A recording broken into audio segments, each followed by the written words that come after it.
The San Diego Padres have added Buddy Black and Will Myers. Welcome to 2015. I am Marty Caswell. That is Kyle Glaser. We're here on the Friar Territory Network, part of Foul Territory TV, and that is Harry Buddy Black. Buddy, how are you today, my friend? It's so good to see you again. Uh, I am shocked to see you back in this capacity, but welcome back to San Diego. thank you, Marty. Hi, Kyle. It's good to be back. I'm excited.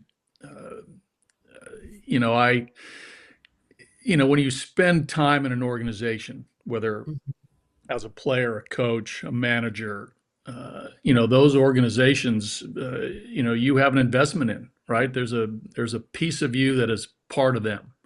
And in coming back here, obviously managing this team for 8+ seasons, a big part of me is a Padre, and always will be. So to get reunited with the organization, it feels great. I think it's a good fit.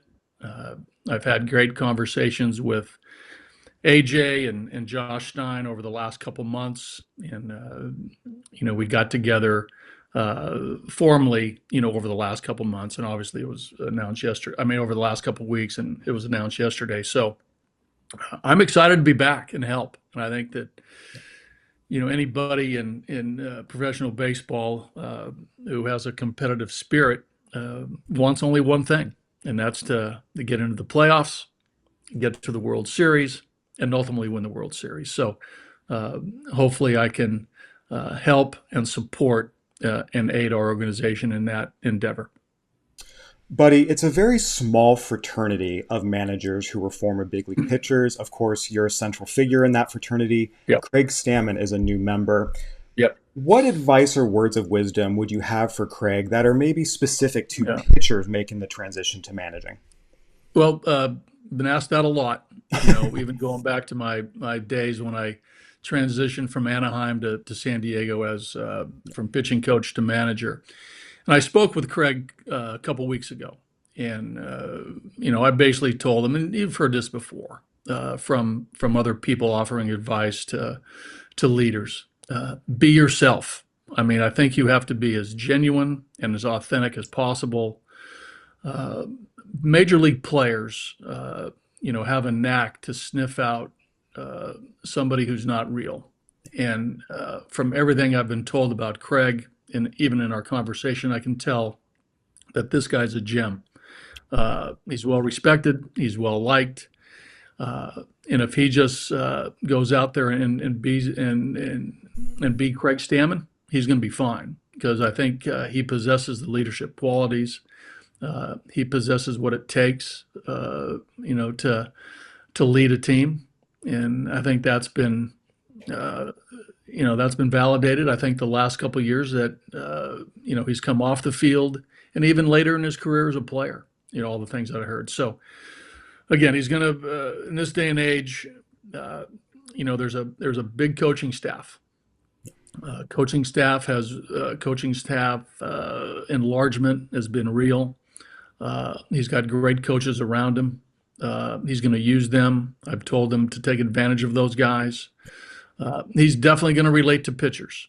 Half the team are pitchers. 13 out of 26 are pitchers. But his relationship with the other 13 guys, I think, will be solid because he was a player, and I think leadership, doesn't really reflect what position you played as a major leaguer. Yeah. I think it reflects what type of person you are in that clubhouse. All that being said, though, what's the biggest challenge he is going to have? Not just a first-time manager, a first-time coach in Major Yeah. League Baseball. I think with Craig, I think the newness of all this will be the challenge. I mean, every day there'll be something new for him to handle. So, uh, but for him, he's been in a role with the Padres where he's been able to observe a lot of different things from his perspective, the front office situation, field personnel, interacting with players, and Craig's very astute and observant. So he's taken this all in the last 3 or 4 years since his retirement. But you still don't know until you experience it, what it takes to go through it.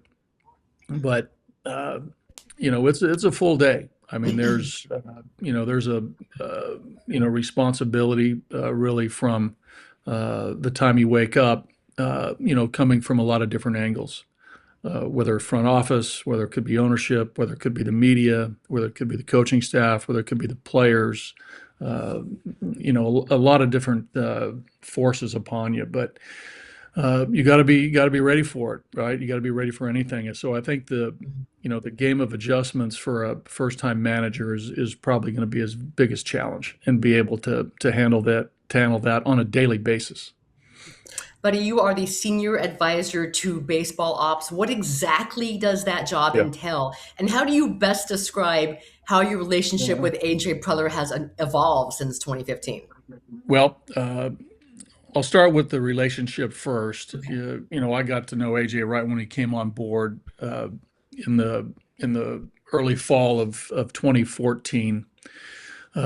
So the relationship started then. And, again, first time general manager, he had a lot going on. I was managing the team, but he had to get his feet on the ground first. So, and he had a front office to assemble. He had to meet a ton of people. That is a general manager or president of baseball operations. That's a huge job. So, we obviously communicated, we're in contact, because that's the nature of his position and my position. So, everything was fine. And then when I got let go in May, things obviously changed for both of us. He was still, coordinating everything he needed to do as a general manager and in building up the franchise. And then I moved on to Anaheim and moved on to Colorado. But in the years that followed, our paths would cross, whether it was at Petco or Coors Field or in the wintertime. And the relationship was always very professional and cordial. And getting to know him like I did early on, I really respected and admired his work ethic, his passion for baseball, how much he loved it, how much he loved talking players, how much he loved scouting. I mean, that was evident, in the months that we were together. And then, I was doing my thing in Colorado. He was doing his thing here. I mean, we were just, two baseball guys in an industry that is, in a lot of ways, a small fraternity of men and women. So, with as it unfolded over the last few months, talking baseball again and the possibility of a comeback, it was very natural. Our conversations, because we both share, common likes. We like to win. We like to watch players. We like to help players. And ultimately, trying to get this organization into the playoffs again and advance to the World Series and ultimately win one. I mean, that's a common goal. But and for me to help that, the role sort of entails, sort of multifaceted things, right? I think, to dive into the minor league system first, to see where the talent is of our, 165 minor league players. So I'll be into our system. I'll be in spring training, both watching the big league team, but also on the lower fields, watching our group of young players and what we have there. Evaluating our major league team, helping Craig and his staff and talking to players and, lending my support there. And as it relates to the draft, there's probably a component there of watching some amateur players along the way and helping our scouting department, if needed, to watch high school players, junior college players, as it relates to the draft. So multi-pronged, probably job description, but it all centers around the players and what I can do to help AJ and his group, to help player development, and to help the scouting department. Buddy, I want to circle back to your answer to the previous question. We talked about Craig Stammen, and there's going to be a learning curve. That's always Yep, true whenever someone moves into no a doubt. managerial position, but especially given that he has never coached or managed at any professional level of baseball before. How long of a learning curve, from your experience, will it be? Do you expect it Yeah. to be something that'll take months before he's kind of where he needs to be? What's the timeline you expect? Well, that depends. I think, and I'll go back to, even though this is a new role for him, a new position, and a new, obviously bigger responsibility. Your days as a player sort of sets you up for this. Uh, I can only suspect that Craig, as he grew in his career as a Washington National and a San Diego Padre, he was well respected in the clubhouse as a teammate. And there's a natural leadership quality to guys who get this position, uh, and it's evident by those people around you, or those people who watch you, and those people who end up making decisions on these hires. So I think Craig had it naturally to to maybe be in this role, and it started as a player. And I think as he got older and he got into his career, and especially here in San Diego, as a pitcher with service time and pitching into his late 30s, and players looking up to him as a mentor. It all started there. So, and then transitioning to outside of being a player into his role, with the Padres, with AJ, with player development and scouting. Yeah, he learned a lot, but it goes back to uh, the natural ability of who he is as a person. And some guys adapt awful quick. Some guys it takes a little longer. Uh, I'm not sure the timeline for Craig. I mean, I'll be, hopefully, be a great sounding board for him to answer some questions. But uh, there's too many people that I've spoken to who feel, this is a really good fit for him in this position. So, time will tell. I know he's surrounded by some great coaches on the major league staff. He's got the support of the front office. They know him. They vetted the process to him be the manager. So I'm sure they feel good about it. And now it's a collective thing. Obviously he's got to make hard decisions in game, pitching moves, lineups, but that will all be collaborated with the coaches. But again, I think his natural ability to lead and to be the person that he is will take forefront in all this. Buddy, one of your former players, Will Myers, is also rejoining the Padres as special assignment coach in player Yeah. development. Is there anybody else coming back from your 2015 team? Is Matt Kemp Uh, coming back to help in media yeah. relations? What's Yeah, going yeah. on? Not that I'm aware of. I just became of Will just a few days ago, and I think, just I haven't spoken with Will, but reading some of his quotes over the last 24 hours, it seems as though, he's excited to contribute and to work with players. I think as a ball player, you feel comfortable around players if you have that ability. I think he does have that.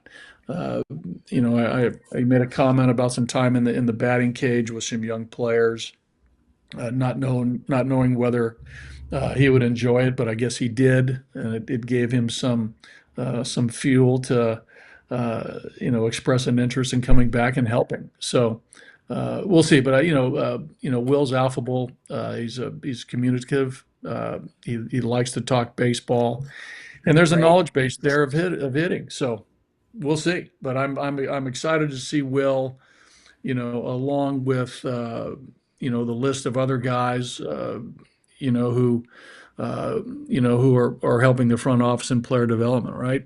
Trevor, Trevor's brother Glenn Hoffman, Mark Loretta, AJ Ellis, Alan Craig, Scott Service. I mean, there's a wealth of experienced baseball guys that are here to help the players and here to help the organization. And the growth never stops. It's always a process of trying to get better. And I think the group that AJ has surrounded himself with is a really, really good group. Buddy, you obviously were a central figure in this organization from 2007 till 2015, eventually moved over to become the Rockies manager. So seeing them from the outside versus the inside, what was your impression of this team, of this organization, from the opposing dugout during your time as Yeah. the Rockies manager? Well, you saw it building. That's the thing that I think we all saw all across baseball, right? From all of us in the industry, and I was able to see it a little bit up closer, right? Because being in the same division and even living here in San Diego in the off season, momentum started, and it just hasn't stopped, and that's a tribute to AJ and his staff and the new ownership group that came in right around 2014 when I was leaving. That it just kept building, and it was just a force that uh, was in a way relentless, right? I mean, that's how AG operates. From those first slew of trades in the winter of 2014 with Kemp and Norris and Shields and Myers and Kimbrel and Upton. Man, I mean, wow, right off the bat. And then it just hasn't stopped, from Hosmer to Machado and others along the way. And his resourcefulness out of the draft to really pick well, tribute to his scouts on the amateur side and the pro side to acquire players through the draft and through trades, and then as needed, making evaluations of those players and trading them off for Soto and Tanner Scott and others. I mean, he's been a force, and you can see it building, and I think it's been noticed nationwide across the industry of baseball that the Padres are here. They're for real. They're not. And a lot of credit goes to the ownership backing AJ and AJ being who he is to get after it, and it was all recognized by all of us in the industry. One thing about the San Diego Padres era under AJ Preller, it is certainly never boring. Buddy Black, it is Yeah. so good to see you. I can't wait to see you, whether it's going to be at Fan Fest at Yeah. Petco Park. Perhaps it'll be at a San Diego State game at Viejas Yeah. Arena, or maybe it'll be in spring training. But Yeah. I am welcome back to San Diego, even though you really never left. Yeah, thank you guys. It's good to be back. It's good to be back with familiar faces who love the Padres, who care. It's exciting for me where I am in my career, and hopefully I can, like I said, aid and help and support us get to where we want to go. All right, well, good stuff with Buddy Black. Great catching up with him. He is now the senior advisor to baseball ops. I had to stop myself, Kyle, about 25 times from referring to him as the Padres manager. I know I will slip up during the regular season, so we'll see. By the way, the one question I wish I had meant to ask him: Did the conversation, the dialogue with Josh Stein and AJ Preller happen after Mike Schultz's resignation or before? I'm just curious. Yeah, look, Okay. I mean, it's something where, we've seen some things and just conversations. Yeah, it was something that kind of came about after Buddy, things ended with the Rockies. There were some, I don't want to call them rumors, but there was some thought, even toward the end of the regular season that, the Padres could bring him back in some sort of advisory capacity. So it did predate Mike Schill a little bit. But look, Buddy Black's a great baseball mind. I think a lot of people look at some of the overall records and make judgments, but it's not correct. I mean, he was operating with a Padres team that had payrolls in the $40 million range at times. And then he went to the Rockies, an organization that we all know about their issues. And even despite that, he was National Manager of the Year with the Padres in 2010, had a great season there, took the Rockies to back-to-back postseasons. So he's one of the most respected individuals in the game, both for his baseball knowledge and just who he is as a person. Having him back in the Padres organization is certainly going to be a boost. A huge boon for Craig Stammen. And speaking of Craig Stammen, earlier this week, the guys from Foul Territory TV had Craig Stammen on the show, and he talked about a variety of topics. Is there anything that jumped out at you in particular? Because I know it did for me.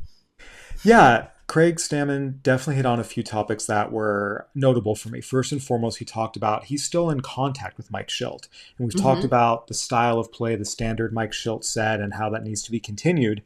And Craig Stammen really, established that, yes, he intends to do that. That is very much something on his mind, which I think is really Hmm. important. He talks about Joe Musgrove not being on any sort of innings limit coming off of Tommy John surgery, which I thought was interesting. And again, Yes. we'll see how that goes as well. And He look, said he also, at this point in his career, there wasn't going to be a limit on Musgrove. So, yeah, and understandably too, because you have to keep in mind Joe Musgrove has had extra rehab time. A lot of times with Tommy John surgeries, they say 12 to 18 months, it's really 13 to 17, but just with the timing of it and going into the offseason, Joe Musgrove's going to be on the higher end of recovery time. So hopefully that makes a difference and just allows him to last a little bit longer. And he talked a little bit about Luis Ariz and just how valuable he is and what a valuable member of the Padres he was. Look, we've talked about on the show and lots of places talk about Luis Ariz is very, very, very divisive. At the end of the day, he can hit. The yes. hardest thing to do in Major League Baseball today is make consistent contact. And he does that Hmm. better than anyone else in baseball. I always think it's funny. People post like the stat cast, green and red lines and showing him bottom of, this, that, and the other thing. It's like, yeah, but he's 100th percentile in the most important thing. So we've talked about he doesn't fit the Padres and their needs. He will fit a lot of teams. The Angels should have signed him already. I mean, they need contact in the worst way, not to mention Yep. someone who actually can teach their guys how to make contact, which Luis Ariz does. Stammen also talked about the impact Ariz had on other guys. So that was Yes. all that stood out to me. What about you?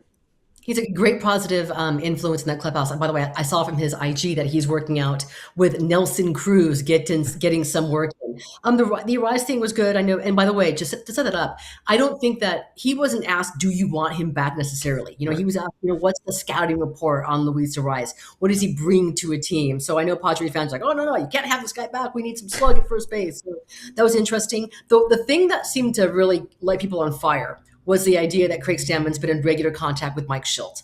And this is what I'll say about that. Number one, it's logical. He's not asking him to Yeah. set his lineup. He's not asking him, how to deal with a coaching staff. He's asking for his advice as a first-time manager. How do you prepare for spring training? What are the things that you need to know? And whether you liked Mike Schilt or you did not, or you're concerned about the rumors about, his relationships with the coaching staff and previous regimes, he won. He won with the Padres, playoffs in back-to-back years, right? And the important thing is the players bought into him. He was very well liked inside that locker room by the players, and he knew how to forge those relationships. So good on Craig Stammen Yeah, for wait. not People, having. people, who on earth is upset about this? This is very standard, and he should be doing that, Have you talking been to on the social media? Have you heard of this thing called Twitter or X or whatever it's called that now or awful, anywhere awful, else? I mean, like, awful hellscape. how could Look, what? I mean, this it's is, logical. And what can I tell? I'm sorry, one more thing, yeah, Kyle. go for it. What it tells me though about Craig Stammen is the guy wants to learn everything. He doesn't have a huge ego where it's going to be about me. I'm leading the ship now. It's my way. He is someone who's going to be a sponge and take in as much information as he possibly can to give the Padres just the biggest edge and himself. Sorry. Everyone, this is standard. New manager comes in. There's a very Yes. tight fraternity within the Mhm. managerial ranks. This happens everywhere. This is like I am stunned people got upset over this. New manager comes in, talks to old manager to just, hey, pick his brain on, certain players, certain relationships, and especially a first-time manager like Craig Stammen and a first-time coach like Craig Stammen. Again, has never coached or managed at any level of baseball. Mhm. Reaching out Mhm. to Mike Schilt, who is one of the most respected and experienced baseball men in the industry right now, has held every role imaginable, climbed from rookie ball coaching staffs to a major league manager. That is a tremendous, tremendous resource for information. Anyone who's upset about this, I'm sorry, like this is so standard, and it's exactly what Craig Stammen should do. And the fact he is doing it, A, shouldn't be surprising, and B, is a Mhm. really, really, really good thing. If you're upset about this, you need to find other things in life to be upset about, because this is Oh, so don't not worry, one of Kyle. them. This We'll is find some so other things. not one of them. The only thing I don't want Stammen asking Mike Schilt about is how to ask how to answer a question when your lineup is second guessed or you talk about someone going into a slump. That's it. That's it. Just and the baseball stuff, great. The post game, the pregame. Craig Stammen, go ahead and do your thing. So And we'll see what happens. there's so many things that people don't think about. That's just kind of, routine. Hey, when in the day should I do this? What's the Mhm. right time to do this? These are things that go a long way into having a functioning coach-player relationship that are Yeah. pretty mundane, but if you've never done it before, you really need to understand how to do it, at least to the level expected of a big league manager. So again, This is a good thing. I'm shocked and just maybe I shouldn't be because Twitter being what it is, I still call it Twitter. But yeah, no, Mhm. I thought it was a really, really insightful interview. I encourage everyone to check it out on Foul Territory. And another big Padres interview, Mason Miller joined the show as Yes. well. He had some Yes. interesting things to say, particularly about his decision to remain a reliever. And Marty, Hmm. we talked about this. That's where he's best. That's where he's Hmm. comfortable, and that's what he's going to do in 2026. I thought it was interesting. He noted he's not closing the door for future years, which is something Stammen Hmm. did as well. Yeah. But in 2026, this is the best role for him for the Padres, and that's what they're going to roll with. That was good stuff. I would encourage you go back and find the entire interview with Mason Miller, who also talked about being teammates with Clayton Kershaw in the WBC. He is changing his walk-up music. I think he's narrowed it down to two songs. It's not going to be Nickelback. That was so last year. Actually, it's actually longer than that. And what else? Oh, and one important part. He talked about the edge he thinks that the pitchers are going to have having Craig Stammen as a manager. So I encourage you find that entire interview on Foul Territory TV. Do not forget, by the way, Padres fans, to like and subscribe to this show. We didn't have time today because we went along with Buddy Black, but send your questions in, your Padres questions in for the next mailbag. One last thing, if I may, Kyle. I was cleaning out my Tacoma. It's a 2006, and I came across these miniature fridge bobblehead magnets, Khalil Green, Wow. Jake Peavy, Buddy Black, the blue Padres. Man, things have changed since then.